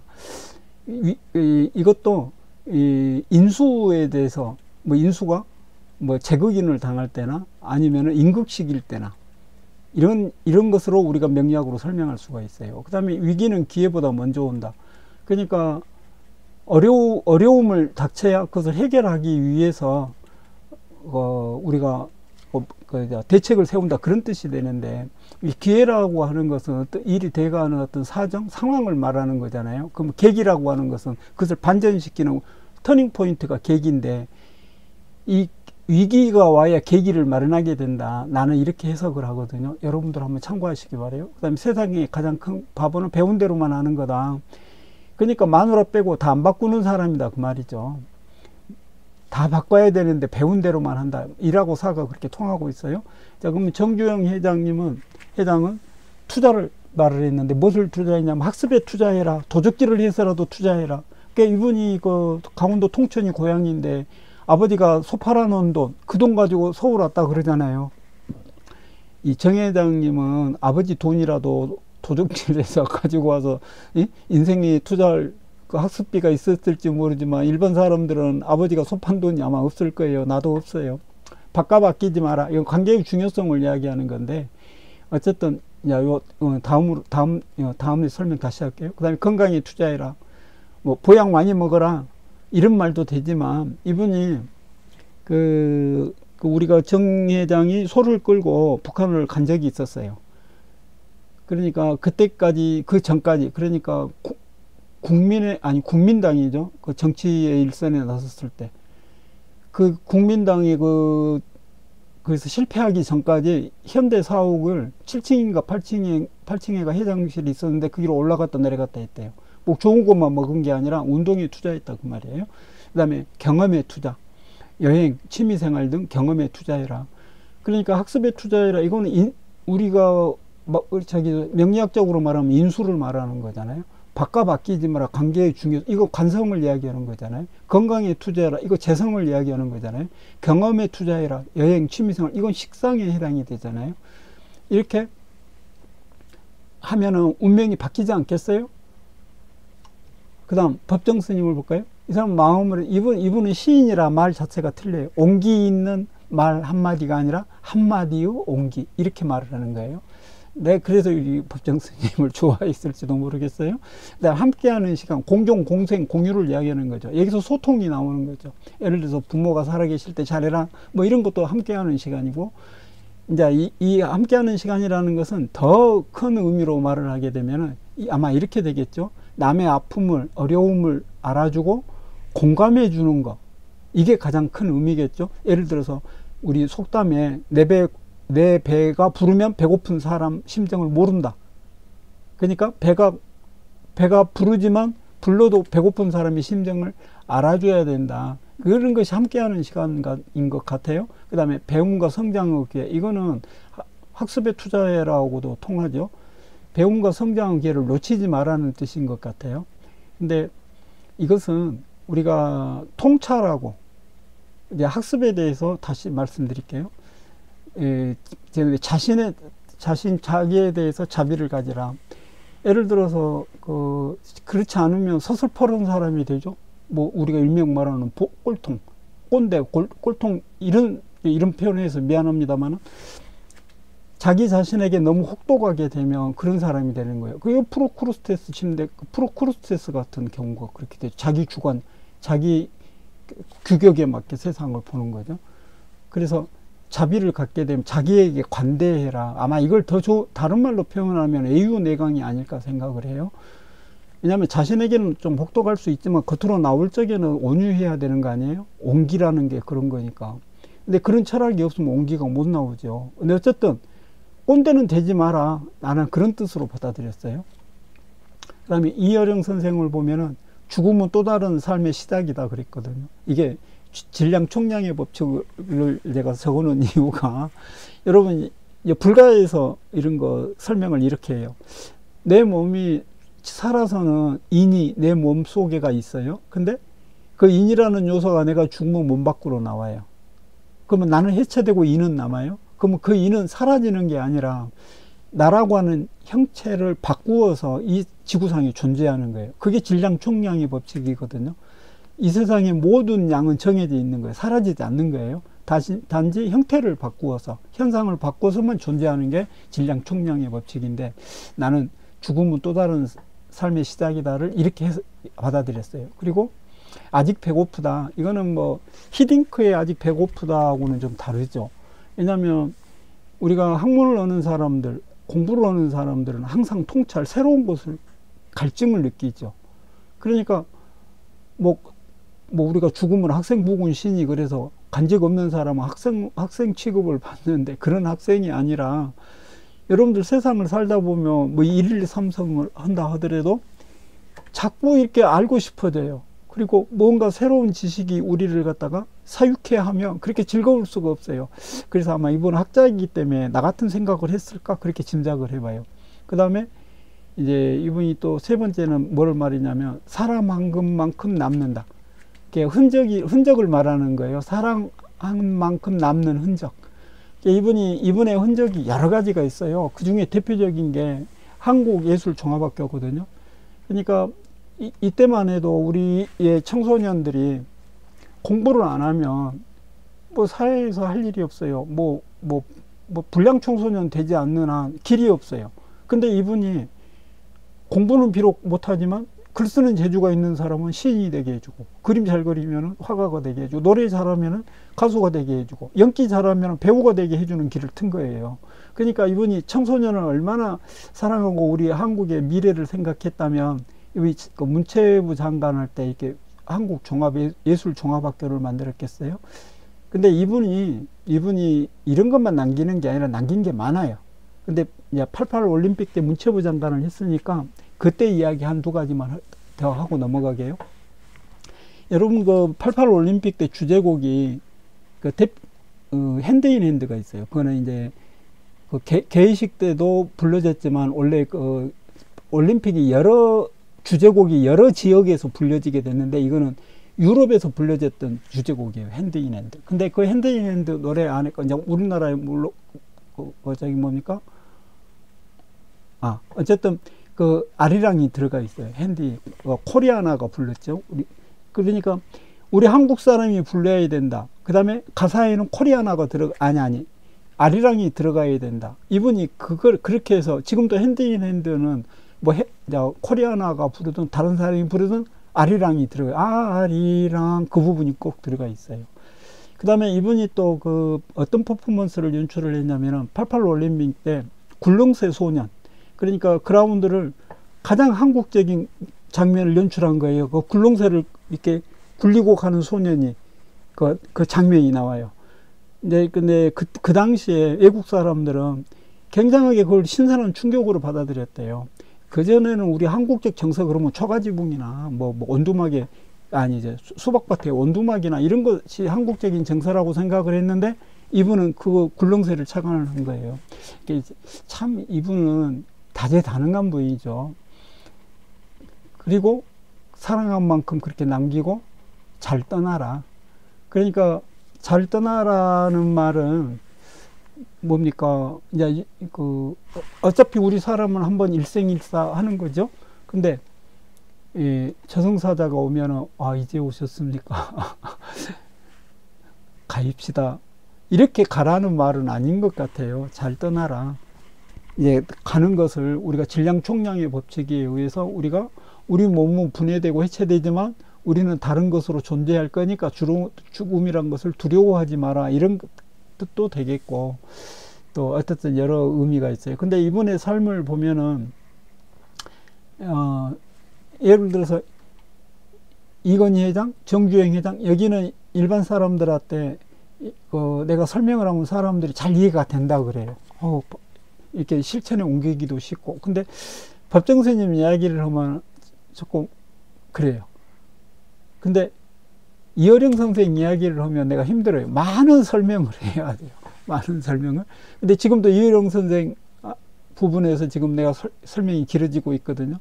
근데 이제 잘 떠나라를, 이 말을 제대로 이해하려면 아마 이분의 마지막 삶을 아마 조망을 해봐야 되지 않겠냐 싶어서 길어졌지만 다시 조금만 말을 하고 끝내기도록 할게요.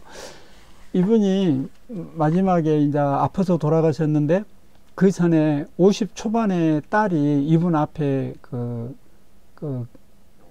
운명을 달리하게 돼요.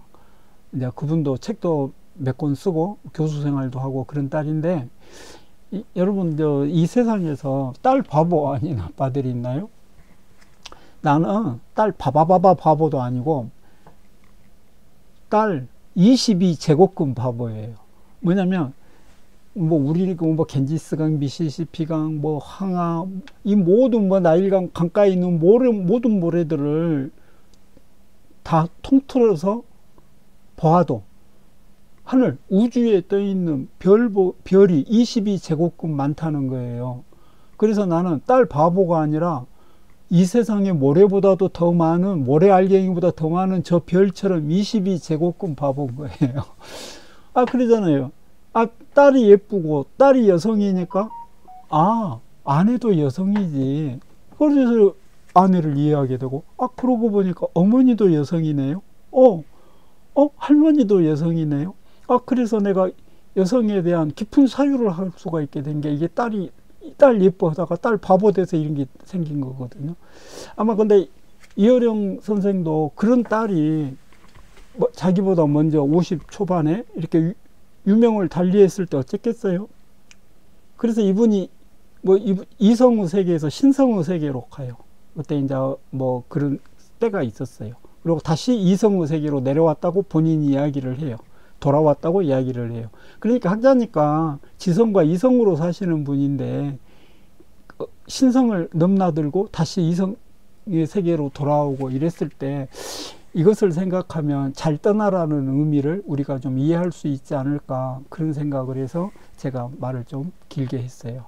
어쨌든 이제 이런 것들을 여러분들한테 이제 운명을 바꾸는 네 가지로 말을 하는데, 내가 말하려고 하는 궁극적인 목표는 이것을 우리 사주 명리하는 사람들은 통변의 소재로 삼아야 된다, 그 말이에요.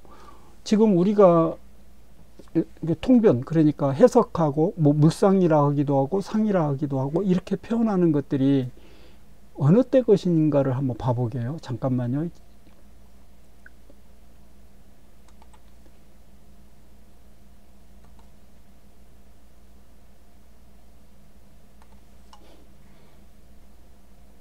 잠깐만요. 체인징 하고요. 좀 출신 지정. 잠깐만요.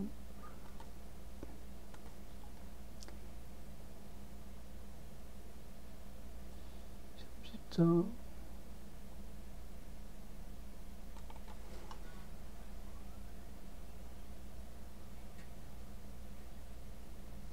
준비를 해놨는데 빠졌네요. 미안해요. 잠깐만요.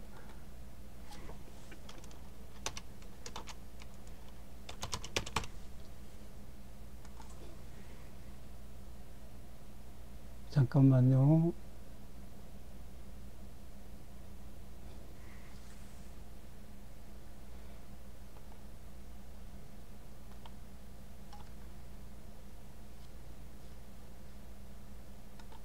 자, 얘기를 볼까요? 이게 우리 책에 보면 이 자법, 3장 들어가기에 자평법 개통도가 나와요. 그러면 여러분, 우리가 육신이나 육친을 갖다가 지금 통변하고 있는 게 이게 설하고 선생 말에 의하면 굉장히 오래됐다 그러거든요. 그러면 그 삼명통에, 만민영이 지었던 이 삼명통에, 이거 명나라 때 나온 건데, 삼명통에는 최근 명나라 때 쓰여졌지만 그 전의 이야기거든요. 뭐 당나라, 한나라 때부터 내려오던 이야기들이 그 삼명통에 이렇게 적어졌어요. 왜냐하면 삼명통에가 가장 오래된 책 중에 송하기 때문에 지금 삼명통에를 이야기하는 거예요. 그러면 보세요. 잠깐만요.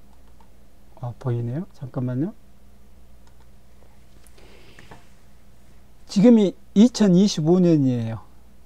그러면 삼명통해가 쓰여질 때가 만약에 당나라라고 한다면 우리가 668년에 고구려가 망했어요. 660년에 백제가 명하고, 그러면 그때 당나라 때 이야기, 정서, 그 다음에 풍습, 이런 걸로 책이 쓰여졌단 말이에요. 그때 당시 언어로.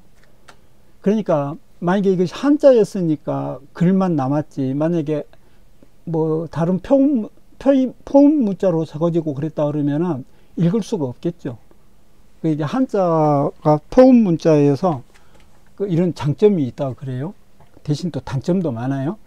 근데 1056 지금 그 당나라를 갖다가 백제 멸망, 고구려 멸망으로만 따져도 1500년 전의 이야기가 되는 거예요.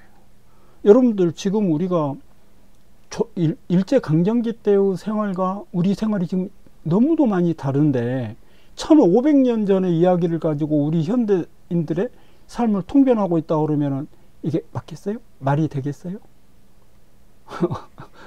지금 명리서적에 써진, 이거는 설하구 선생이 한 말이에요. 육친은 아주 오래됐다 그러면서 삼명통일을 이야기를 하거든요. 그럼 설하구 선생은 청나라 말기 사람이거든요. 근데 모든 명리서적이 이 책은 삼명통일을 인용하였습니다 이런 말 없어요.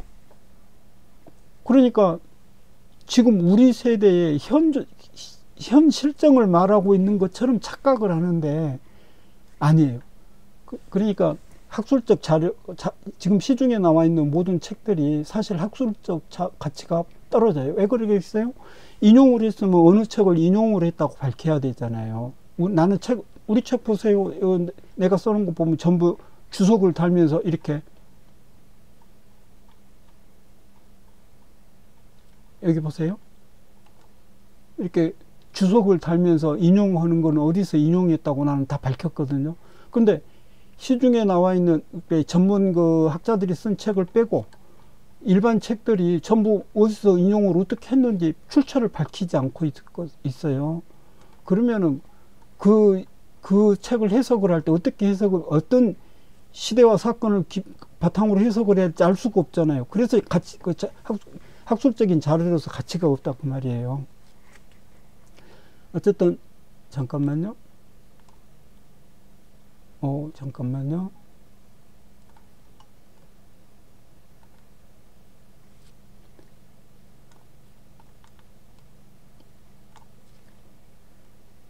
뭘 잘못 만졌나 보네. 예.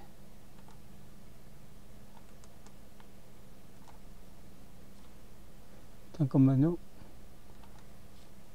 이 강의를 하다 보면 이런 일이 생길 수가 있어요. 네, 됐네요. 그래서 여기 방금 제가 말씀드렸던 이 삼명통, 그럼 만약에 적천수를 갖다가 우리가 예를 들어볼까요? 적천수는 명나라 때 그 쓰여진 책이에요. 그럼 명나라면은 지금 얼마나, 명나라, 청나라를 한 300년을 봤을 때도 600년 전이죠.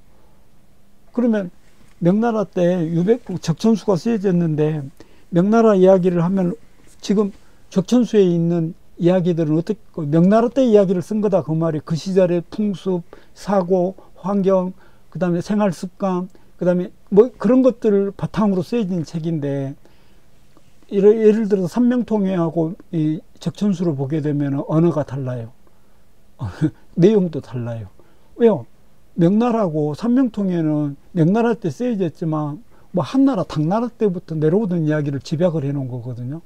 근데 적천수는 새로운 책을 썼어요.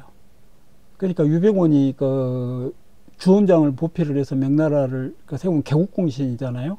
그러니까 이 나라를 새롭게 건국하면서 사람들의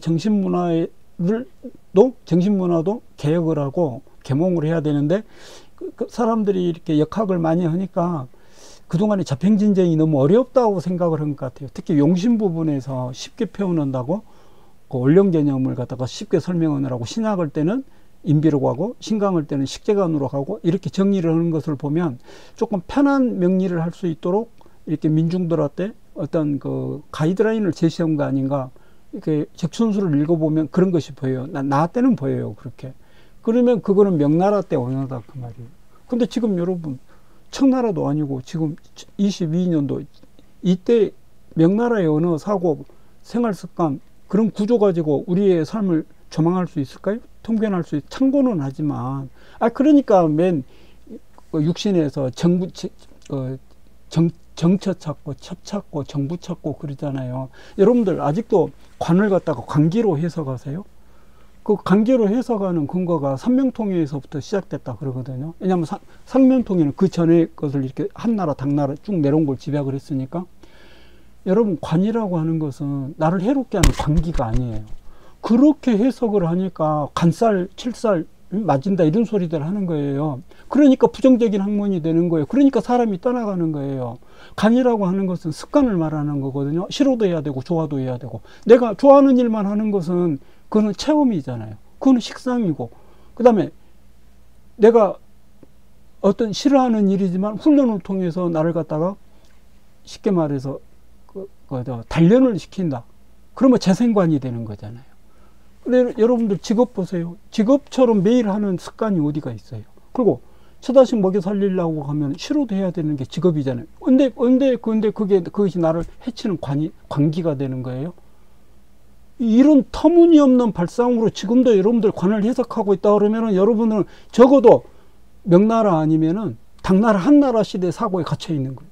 그때 수레바퀴에 갇혀 있는 거예요. 내가 지난번 강의에서 3륜차가 없어진 지가 언젠데 아직도 수메르 시대의 수레바퀴, 아직도 발에 고구려의 수레바퀴에 갇혀 있냐고 말한 게 그런 거거든요.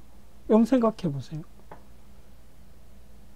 관은 다시 그럼 왜 관이 직업이겠어요? 왜 관이 직업이겠어요? 관은 싫어도 해야 되잖아요. 나를 강제적으로 길들이고 그런 개념으로만 받아들이지 말고, 여러분들 왜 딸이 관이겠어요? 아, 딸 바본데, 딸 바보도 아니고 딸 22제곱근 바본데, 딸에 대해서 무한한 사랑을 베풀려면 어떻게 해야 되겠어요? 싫든 좋든 그거 딱 들어가잖아요. 그래서 딸이 관이라고 나는 생각을 하는 거예요. 절대 관성을 갖다가 관기로 지금도 해석한다고 하면 그 사람은 현대인이 아닌 거예요. 그래서 자, 여기로 다시 돌아갈게요.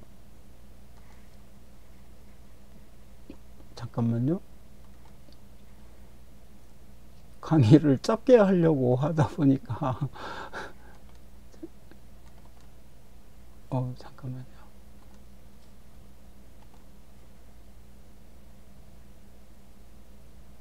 이게 말 안 듣나? 예. 이게 말 안 들을 때가 있어요. 파워포인트.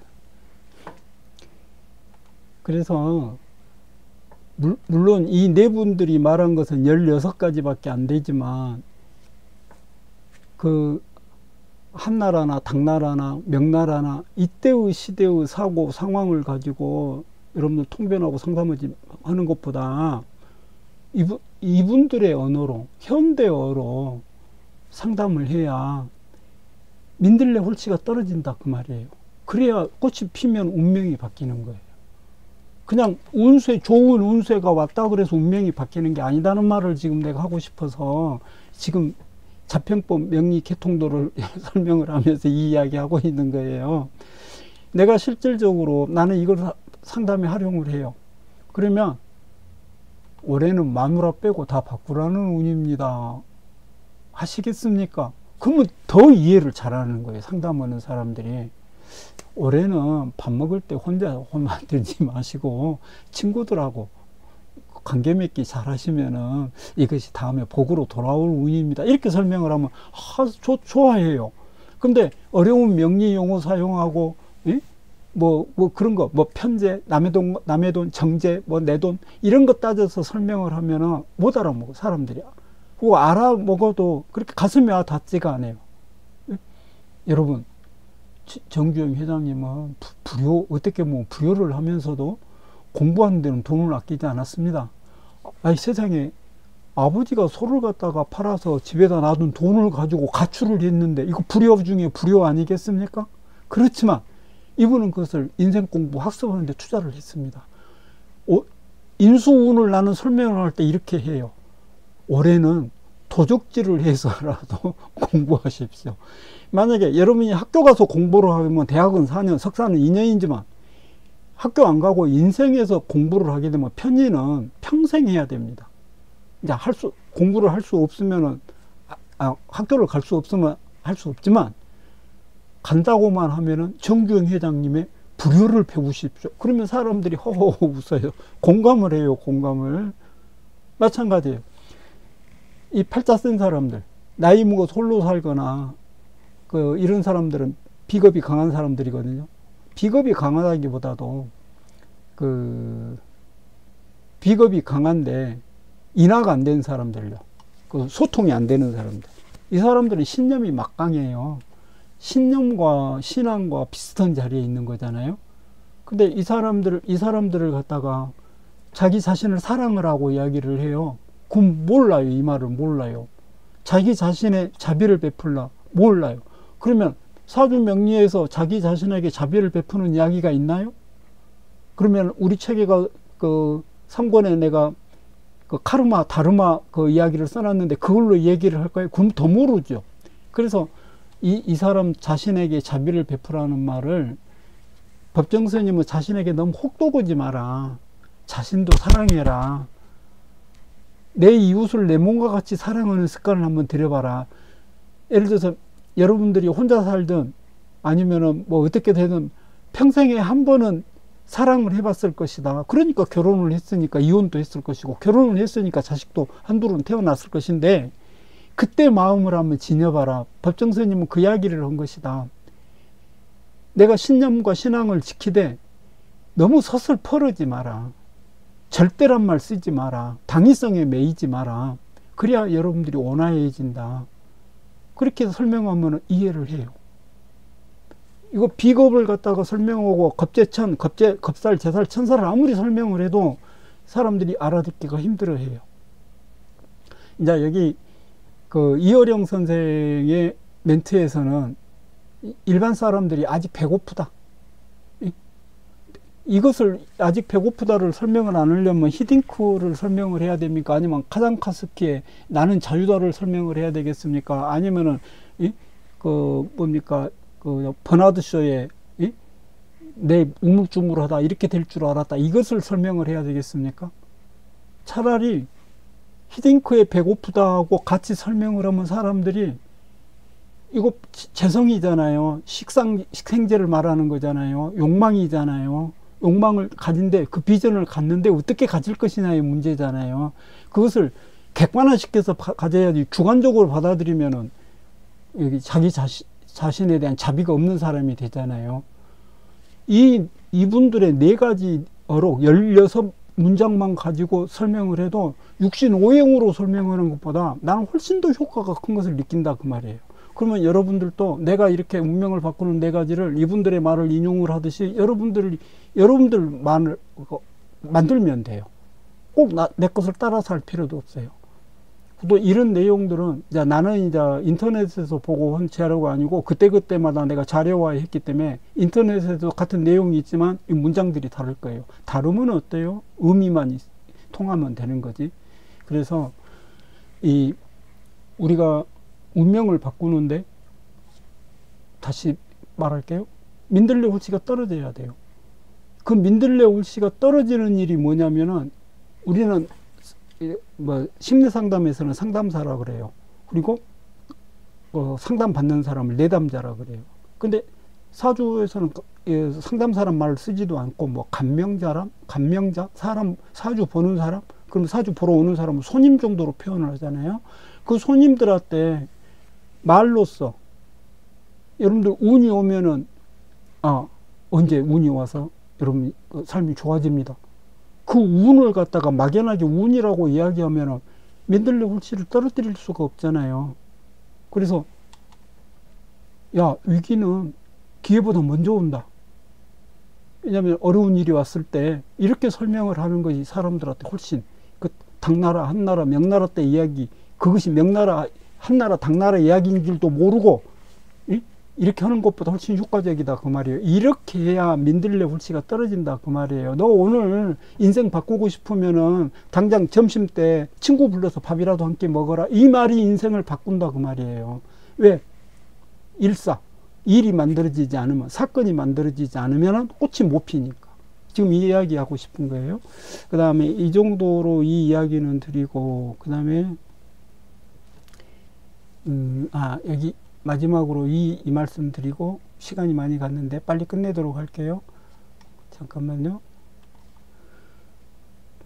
그럼 이것만 한다고 해서 운명이 바뀌느냐?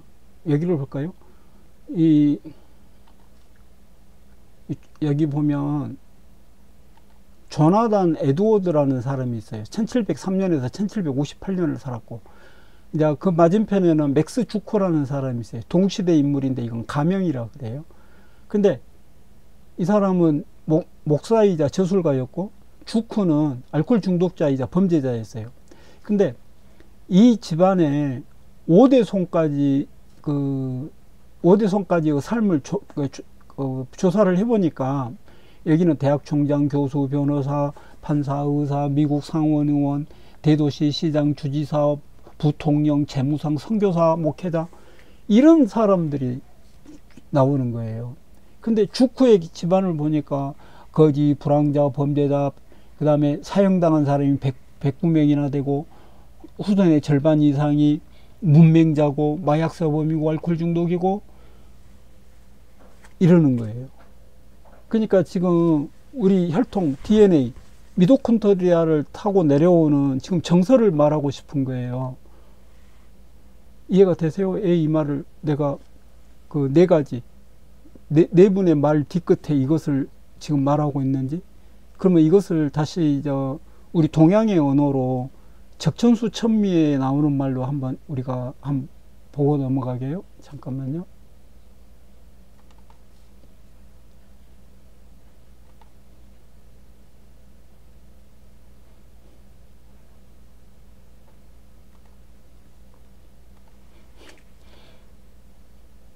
잠깐만요. 체인징하고요.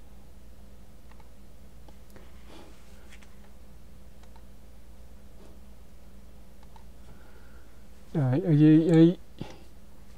여기는 우리 전자책으로 하면 3권, 종이책으로 하면은 2권, 이 소설과 공식에 나오는데 이 남반은 같아요. 3-1-2에 나오는 의식 삶의 경제 절정기에 나오는 부분이에요. 여기 출신과 지인은 시간 관계상 약하고 출신, 여기 적천수 천미, 여기서부터 같이 읽어보게요. 시작. 적천수 천미의 저자 임철초 선생은 세덕과 심전이 첫째를 차지하고 산천이 두 번째를 차지하고 명격이 세 번째를 차지한다라고 기술하였다. 즉 명격 앞에 분명한 전제가 있는데 그것이 세덕과 심전 그리고 산천이라는 것이다. 오늘날 세덕과 심전은 심덕의 유전자라 할 수 있고 산천은 심고 거두는 환경 즉 재물이다. 언제부터인가 심덕은 타고난다고 하고 재물은 하늘이 내린다고 전해져 온다. 그래서 심덕을 위하여 천명론을 받들고 재물을 위하여 풍수에 의지하는 문화가 발생하였을지 모른다. 여러분 보세요. 명격보다 전제가 있다 그 말이에요. 그러니까 여기서 세덕이라고 하는 게 세덕, 심전, 마음 밭이니까 이제 이것을 우리가 덕망, 덕을 베푼다 이런 뜻으로 해서 이해를 하면 좋겠고, 그 다음에 산천은 환경 이렇게 생각한다 그 말이에요. 그러니까 방금 주쿠하고 조나단을 봤잖아요. 우리가 무슨 피를 물려받았느냐 그 말이에요. 내가 태어나기 전에. 그러니까 내가 태어난 것은 명격이에요. 사주를 봤잖아요. 그렇게 우리가 우리 사주 명리하는 사람들은 설명을 하고 있는 거예요. 근데 사주로 볼 수 없는 것이 있다 그 말이에요. 이게 세덕과 심전이라는 거예요. 그거를 다른 말로 하면은 우리의 DNA, 미토콘드리아를 타고 내려오는 정서, 어떤 이런 거다 그 말이에요. 그러면 이렇게 내려오는 것을 그럼 이렇게 한번 설명을 해볼까요? 잠깐만요. 체인징은 뭐 시간 걸리니까 그냥 말로 할게요. 그러면 우리 지구상에서 한 50명이 하나의 사주를 사용을 한다 그래요. 인구 수와 사주 총 개수를 계산을 해보면.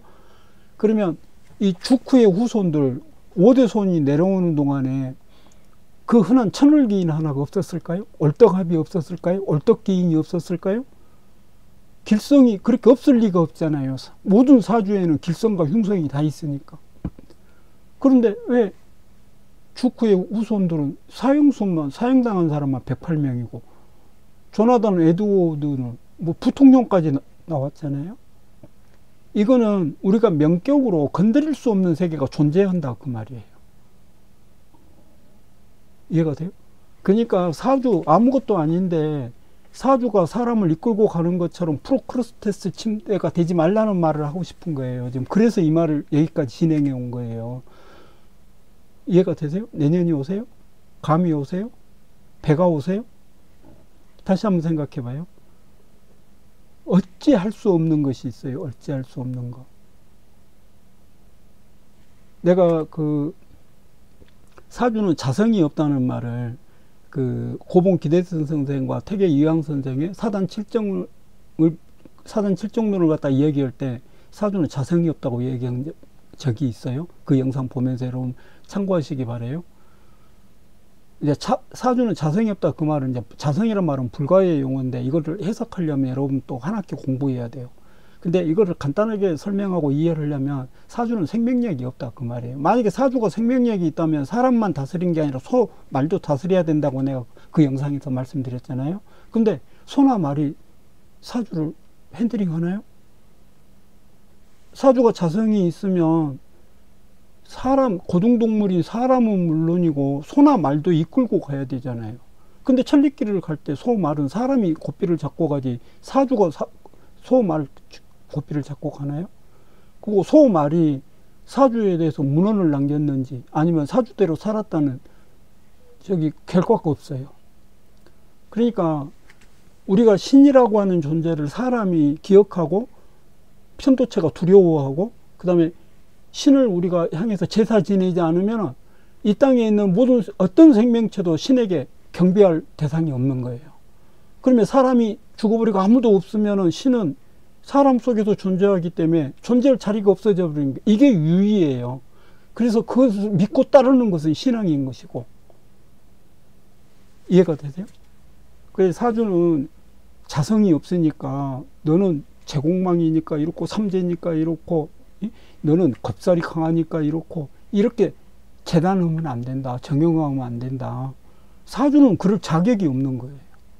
우리가 사람을 볼 적에 안 보이니까 우리가 색을 볼 적에 안 보이니까 스펙트럼을 통해서 보면 빨주노초 파남모가 보이듯이 사람을 보고 싶은데 안 보이니까 사주를 통해서 보는 거지. 그렇다고 사주가 사람을 이끌고 만들어가는 것이 아니다 그 말이에요. 이것을 지금 적정수천미 방금도 말했지만 적정수천미는 또 이것도 보여드리고 갈까요?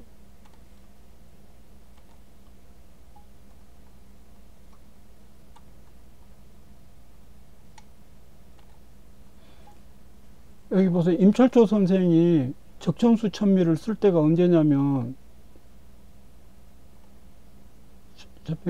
여기 있잖아요. 청나라 말이에요. 청나라 말. 적천수는 유백운 명나라 초에 쓰여졌고 임철조 선생이 적천수 천미를 쓸 때는 청나라 말에 쓰여진 이야기다 그 말이에요. 그러니까 이 청나라 말에 임철조 선생이 지금 이 이야기를 하는 것을 한번 생각해 보세요. 명리학 쉽게 말해서 만병통치약으로 생각하는 이런 사고에서 여러분 벗어나셨으면 좋겠어요. 여러분이 나와 공부하는 이유가 이런 데가 있어요. 그럼 얘기 하나 더 보여드릴까요?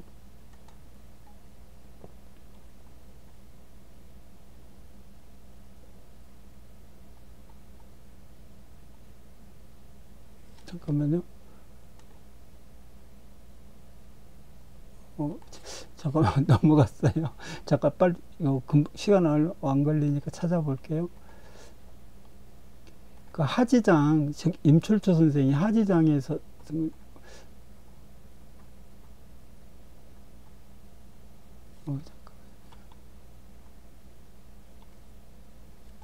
이제 우리 책에서는 내가 그 인용한 것을 다 이렇게 옮겨놓고 그랬는데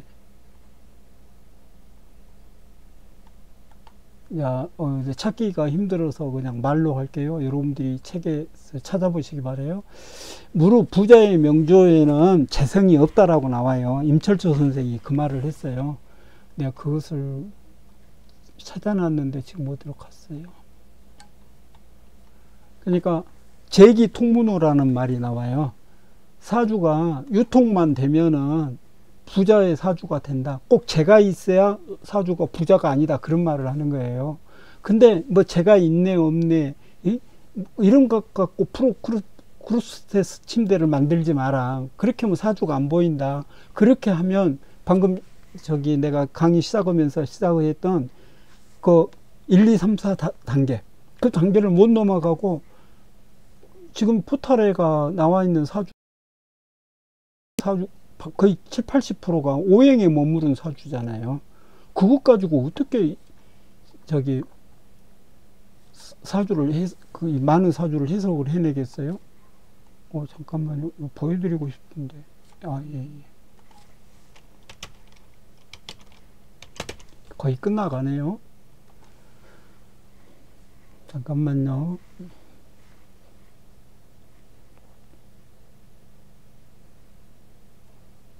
이번 강의는 후반부 강의라 빨리 끝날 줄 알았는데 이것도 시간이 가네요. 길어지면 여기 나오네요.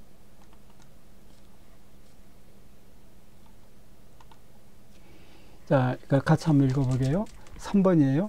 시작. 결론적으로 적청수 천미 하지장을 보시라. 무릇 거부의 명조에는 재성이 많지 않은데 단지 생화 유정하기만 하면 재기 통문호이다 라고 나온다. 사주명리의 세계를 기격, 이국, 신살 등만을 쫓아 망령되게 이야기하다가 단편적인 상상으로 더듬고만은 존 가프리섹스의 6장님과 코끼리 우화가 돼서는 안 된다는 이야기다. 이렇게 되면은 기격, 이국, 신살 이게 지금 프로크루스테스 침대를 만드는 단서 원인이 된다 그런 뜻이에요.